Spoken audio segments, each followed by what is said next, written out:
afternoon, good evening, good morning, good night, whatever time of day it is. I hope you're having a lovely day because you 100% deserve it.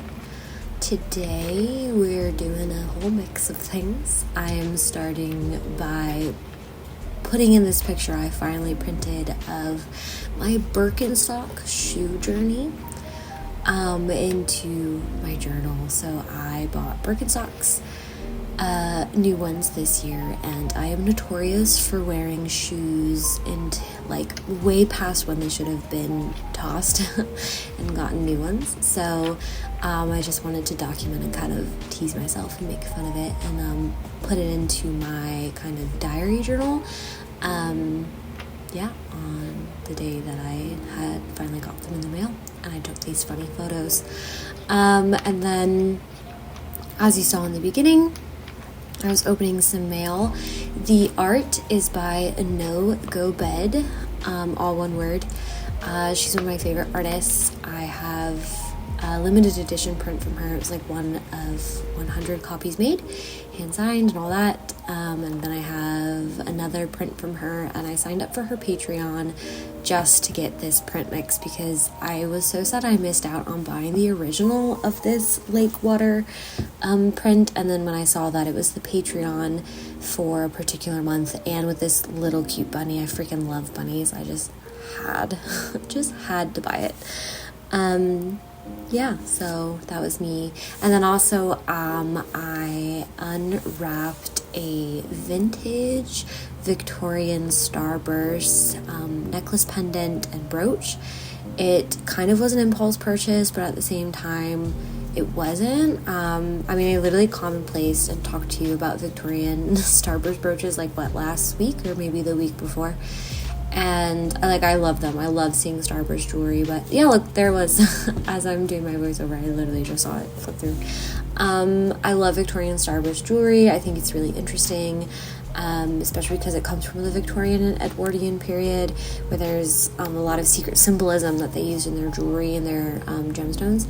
So when I was at work and I was working a double and I was on break and I saw one come up on a secondhand seller and it was within my price range. A lot of them are very expensive and this one was not as expensive. And it's both a brooch and a necklace pendant, and so I saw it and I went around and asked my coworkers. So I was like, I probably shouldn't buy it, and they're like, girl, buy it. So I bought it. Well, I went up to my boyfriend and he was like, well, you haven't really bought anything for yourself in a while. And I said, well, I bought my Birkenstocks. And he said, you kind of needed those. Those don't really count as a for yourself purchase, as a want. So I went ahead and bought it. I felt really guilty about it. I'm notoriously very bad at spending money on myself, or just spending money in general. I am a minimalist, and that is something that I probably should just look into and work on. But I was feeling really guilty about it because it wasn't a need. And there's a lot of other stuff on my wish list that is functional. This Victorian brooch was not necessarily functional. Yes, it's a necklace, you can wear it, but it isn't functional in the way of chairs so I can have friends over to my apartment, or Birkenstocks, which are new shoes and I need them to walk sort of thing. It wasn't that, or bowls so we don't have to do dishes as much, stuff like that. So I was feeling really guilty about it, and I journaled about it and I felt a little better, and now that I have it in my hands, I really do like it. The guilt is still kind of there. I'm not gonna lie to you guys. Let's normalize. And it isn't post-shopping guilt of where I bought it so I could have a hit of dopamine, because I know that's a thing that a lot of shopaholics talk about, is shopping provides that dopamine burst, and then they regret most of their purchases and stuff like that. Or when you buy clothes, I think that's a very common one, is to just have bought it because it was on sale or it was a good deal and it was a really good rush of emotion. I don't know, maybe it is a little bit of that, but I think most of it is kind of guilt around I could have bought a plane ticket to go see my niece, that money could have been used towards bigger purchases, a new couch or something like that. And so to spend that much money on something kind of small when I didn't really need it was kind of hard for me. But that's all. I'll bore you about that on my vintage pearl starburst jewelry that I am really happy I have. And it is technically kind of my first kind of real jewelry piece to like a jewelry collection that, like, I don't know, maybe one day family will inherit or something. We're journaling now. We're in the Commonplace book. And I stumbled across this Instagram reel where this person had basically been gifted a I don't know anything about photography, so I don't even know what to call them, but basically vintage film, I think is the best way that I know how to describe it, and how it had a name on it, and the photography was really interesting and had very interesting compositions. And I do agree that the compositions were very interesting, and the way that the photographer used still figures in conjunction with like one singular moving object was very interesting. And then in his photography, none of his subjects are ever looking at him. It's always the back of their heads or their bodies. Which was interesting. So I decided to commonplace about it. I think this goes kind of into my effort of trying to commonplace about things that maybe necessarily are fleeting. Like, I saw it and I was interested and I watched the whole thing and I had thoughts about it, but I didn't necessarily feel like it was, quote, important enough, unquote, to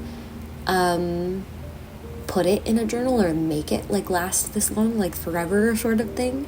But in my effort to kind of be more relaxed and chill and let my Commonplace book kind of be a vibe, a feeling, a fleeting feeling, a documentation of what I found interesting rather than like this perfect thing, that's why I decided to Commonplace about it. We only did one page. About halfway through this page, I really got the sense that I wanted to commonplace without a camera watching me. I have not commonplaced without a camera watching me since I started commonplacing, like before I started making YouTube videos.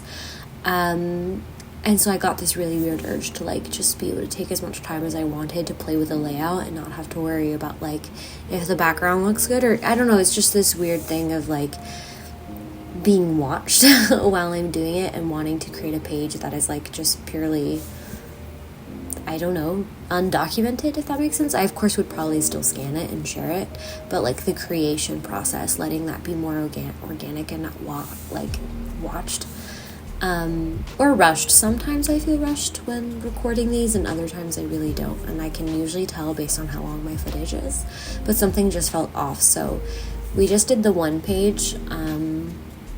I think I basically have a lot of pictures that I think I really like and want to make sure are commonplace in like a beautiful way that's beautiful to me.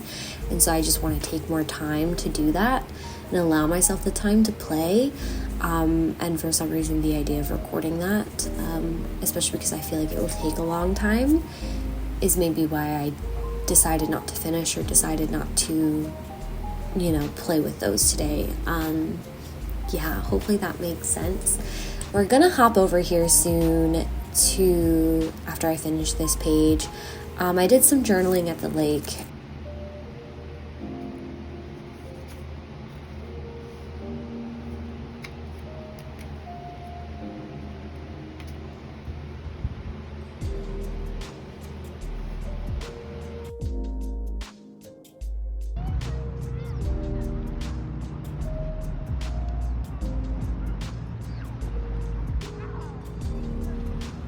I had one day off from work last week. It was not fun. But also it was fine. Like, yes, I was really, really tired. But now that I'm on the other side of it, I'm like, I wouldn't want to do that every week, but it was fine. So basically on my first day off, I decided to go to the lake. It was the full moon, and I decided to just go to a quiet spot kind of later in the day when there wouldn't be as many people. And I just sat and I journaled. I have been going back and doing a tarot workbook. It's called Tarot for Yourself. And kind of getting back into studying my tarot and kind of reconnecting with them and learning the meanings on like a deeper level than like a surface. I have always read tarot in a very intuitive way of like, I memorized some of the meanings and some of the stuff like that, but I was kind of reading intuitively based on the energy of the person I was reading for and the imagery in the cards. And I think that makes it really hard to read for myself because I can't read my own energy, if that makes sense. Like, it's just not the same. If you are into tarot or astrology or anything kind of esoteric, you'll understand that. It's really hard to read your own energy objectively, and it's a lot harder to communicate, excuse my language, with like your higher self or like your guides or whatever word you want to use, your God, because your ego or your subconscious just kind of gets in the way and you have all of that programming. Versus if I'm reading for a complete stranger, I have no idea what they've been through. I have no idea what, I have no idea. And so these things can just come through a lot more naturally. So I've been going back and kind of getting to know the cards a little bit better and doing some more research and reading on like their actual symbolism. I've always been curious about the symbolisms that repeat in the cards. Like there's always salamanders on the wand cards, and I'm like, what are those about? Turns out salamanders are like alchemy symbols and symbolize transformation and transmutation. So it's very interesting. So I sat by the water, and also I had to record myself, and there were people present, which was an experience.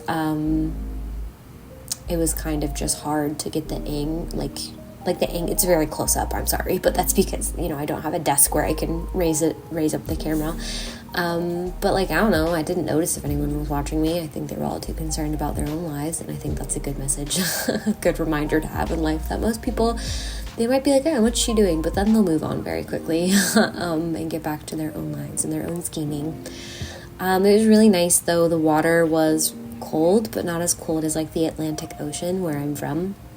So it's really nice. Like you get really warm from the sun, but it's not like an unbearable heat. And then you go and you dip yourself in some water, and then you cool down really easily. And then it's just great. I love the lake. Like I think finding that spot at the lake is really genuinely one of the things that made me actually start to feel okay and more grounded here. And I actually journaled about that too at the very beginning. I said that if anyone ever asks me what their advice is for moving to a new place, like whether they're going to college or they're having to move, whether it's like 50 miles or 500 miles, I think I would always tell people to try and find a space that is yours, that resonates with you. Like if you're a coffee shop person, you need to go exploring coffee shops until you find one that feels right. I'm a nature person, so I needed to go hiking and go exploring nature spots that felt, until I found one that felt right. And this spot at the lake is just, I don't know, it feels so good to me. And I think it's good practice for being around people. Not every, like hiking in where I'm from in Maryland, I maybe came across like one person in 20 to 45 minutes. Like it was not crowded ever, and like I was walking, I wasn't just sitting doing nothing for people to see. And now I'm at this beach, which is I don't know, it's not peak summer anymore, but I'm at this beach and there's more groups of people and they're watching me and they can possibly hear what I'm talking about, and I don't know, it's just been good. And I tried to go swimming, and I really wanted to dunk myself under the water and kind of refresh myself that way and really go for a dive. But I still felt self-conscious because like there's people here, and I just wanted it to be a moment for myself. But there were people there, so I didn't know how to do that. And so I think this spot is good for me in that way. If it's beautiful, it feels very beautiful and like connective, and it resonates and it's very grounding to me. So that is kind of what I've been up to. Sorry, the Commonplace, I don't know, wasn't as elaborate, but you got some journaling and some tarot and some good reminders there, I guess. I've been getting back into reading. I've read quite a few really good books lately. I read The English Understand Wool, which I actually had to read twice, but it is like a really short novella, and once you like get it, it's really good. Like at first I was the first few chapters I was very confused, and it's written in a very, very formal English and writing style, and a lot of the reviews after I read it, I was reading reviews, and a lot of the reviews said that it is a book that you kind of have to go in blind because there is no appropriate summary for it, and there's not. There really is not. It's about a lot of things and a lot of nothing, and it's more like character sketches, if that makes sense, but also completely not, because there is a plot. It's weird, but it is a really good read, if that makes sense. And it's so short and so quick. Like it's worth it. I don't know. It took me like an hour and a half to read, so I was happy. And I finished Piglet. And that was also really good. If you're into female rage books, this one is like a quiet, simmering woman having a mental breakdown in silence. And I think it's a kind of madness that only like women can understand. And I don't mean that to any of my male viewers. I'm so sorry. I don't mean that in a bad way, but there is a certain madness that only women can understand, and I think that's what Piglet was about. And perfectionism and just performing for the world, which I resonate with a lot, because that's kind of all I did when I was a teenager. It was a lot of performing for the public, and not letting people see the mess and the lies and the chaos that I was experiencing at home. So it hit in a good way that I think if my teenage self had read it, I would have been like mind blown, triggered, dissociated, shocked. Even though there's nothing triggering in that book, like genuinely no. But like now reading it as an adult, I'm like, yeah, that's a good reminder. Like just to remind myself that I don't have to build this perfect life for the sake of it being perfect for other people to look at. My life should be perfect for me to experience, not to display, if that makes sense. So if any of that sounds interesting, that was Piglet. I picked up Emily Wilde's Encyclopedia of Fairies and Throne of the Fallen from the library. So those are next on my list. And yeah, we've been having a good time reading books instead of scrolling social media. Reading books is the only media I consume that doesn't then make me want to buy more shit. Or change my entire life or commit to an aesthetic or something. So that's why I like reading and I missed it. But I'm gonna go ahead and stop rambling here. Like I said, I hope you have an absolutely lovely day, evening, week, night, morning, whatever it is, because you 100% deserve it. And I will see you guys all next time.